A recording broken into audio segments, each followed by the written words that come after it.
All right. Good afternoon, good evening, good morning, whenever you're listening to this. Um, just going to do a quick update for week 6 with what the assignments are, what they're due, and once again, kind of reiterate what we're doing here. For most of you are doing a phenomenal job of keeping up with the assignments. I have graded all the late work, so if there's any late work that you need to submit, feel free to do so. A couple of things. One, do not message me through Canvas. You can if you can't help it, but it's easier for you to just email me. It's a faster response, so I don't have to log into Canvas to Canvas Messenger because these aren't going through. But really, the best way to contact me is to call me or text me. And you all have my number by now. When I'm doing this video, I'm going to pop the number in there. So don't forget, you're not going to bother me. Just call me. It'll go a lot quicker than an email. I mean, you can email me, don't get me wrong. If you want to email me, you can. But if you need a fast reply or a fast question, then just call. Okay? Do not believe that you're not bothering me. So don't take that into consideration.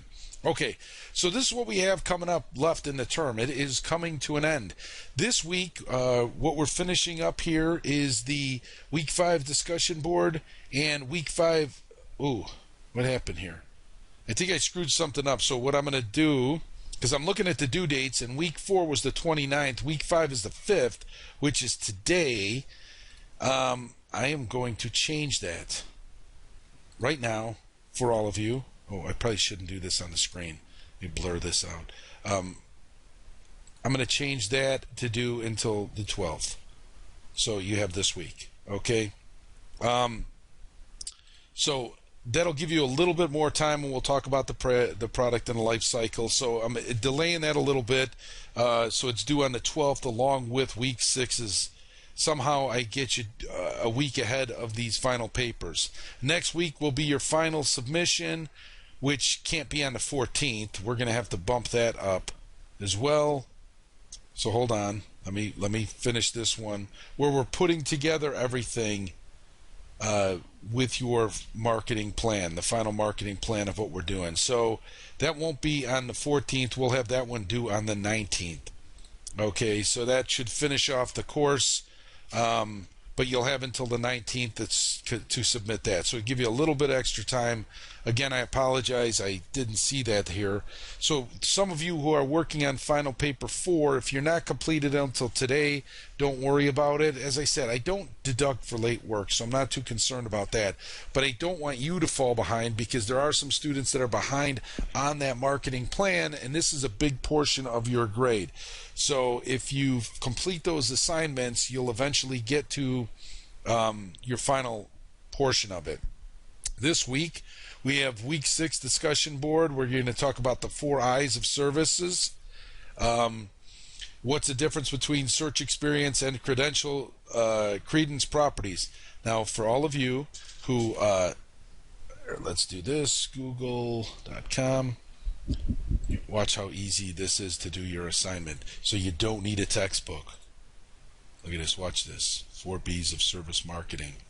4 I's, 4 B's. Look at that. There, you got your answer right here. Okay. So we're talking about the 4 I's, which are intangibility, inconsistency, inseparability, and inventories. Okay. This is the definition of it. What I'd like to see in the discussion board is you're really only going to define what 4 of those are. All right, in regards to, so your answer here is perfectly acceptable if you're going to talk about services inherently experiential, typically involve some sort of accompanying product known as a facilitating goods. However, primary value of consumer is intangible. So think of it, I mean, I use a great example of this when I do full lectures about J. Peterman catalog. Why they kind of went bankrupt, but J. Peterman, you probably know him from Seinfeld, their catalog didn't give a product, it gave a story about a product, and unfortunately, which was an intangible, and it was experience for the customer to believe that they were going to get a dress that Audrey Hepburn would wear. However, when it got delivered, they didn't do a good job of packaging it, and so the company didn't do well because you had this experience with the ad and then you didn't have the experience with the product.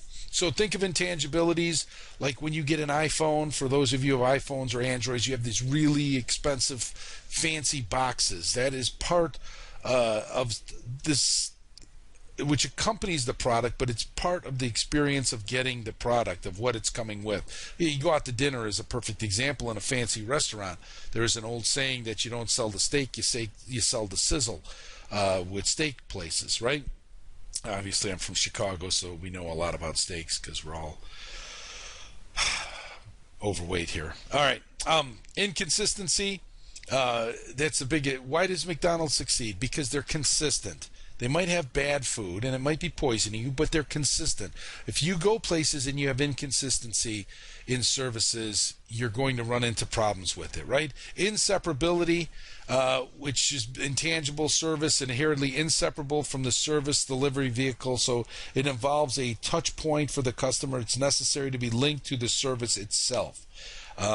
Think about Amazon services, not with just delivery, but what do you expect through that service? You're buying a product, but you're getting a service with Amazon. So it's inseparable. So most people choose Amazon because the service, not so much about the product, right? They'll even pay more. And then inventory, although it's been linked to facilitating good inventory, is associated with a service, with services perishable. So any kind of service that has goods involved in it, you need to worry about inventory. What's worse than going to some place like a restaurant? A service industry is a restaurant. You know, they're kind of, they have a product and a service, but most of the reasons you go is because of the service. They're going to cook the food for you or whatever. And then the difference between search experience and credence properties. So once again, quick Google search and you can go through that. I don't really have that much time in here. There's only 3 minutes left to kind of go through it, but I've given you quick ways to go and get your answers. The second discussion board, we're talking about what is the price, the factors that list price to determine the final price, and then the profit equation. Once again, it's a simple thing to find. Copy what's the profit equation, and it's in the marketing tactics here. I don't know. This is why I don't believe there's a need for a textbook, because profit is revenue times gross margin minus expenses. All right, basic accounting equation. All right, and there's some good videos in here that can help you out with that as well. So that's what we're going to talk about on the profit equation. And let's go back to home. And then the last section here that we're going to... hold on. This is going to be edited, chopped up, so bear with me. Okay, so now you're offering the marketplace an identity, the stage of the product's life cycle, the key marketing mix actions that might be appropriate, and then we're going to develop a brand and packaging strategies, which, if appropriate for your offerings. If you have a service that you're marketing from, you may not have a packaging. However, there is still packaging based on service. Think of the Geek Squad. They have a service, but they also have a packaging strategy of that service by the way that those employees are dressed. So that is part of a strategy as well. Questions that apply to marketing plan of physical product. So if you do have a physical product, we want to talk about understanding where that is and the actions that are appropriate with it, but we also want to talk how you are going to package that. Apple, again, is a perfect example of how to package a product to make it more valuable, or to give it more value within that package. Okay? All right, well, we're run out of time here, but that's a quick overview of this week. As I said, if you have any questions or concerns, there is no textbooks for this class. There's a suggested textbook. However, it's not necessary to pick it up because we have Google to answer a lot of our questions. Now, notice next week, it's easy. I took away the 2 discussion boards to put together your final paper submission. So you do have some time for that. So if you get these knocked out this week, you'll be good to go for the next week. All right, you guys have a wonderful week. Don't forget to call or contact me if you need anything. And good studying. I will see you all next week.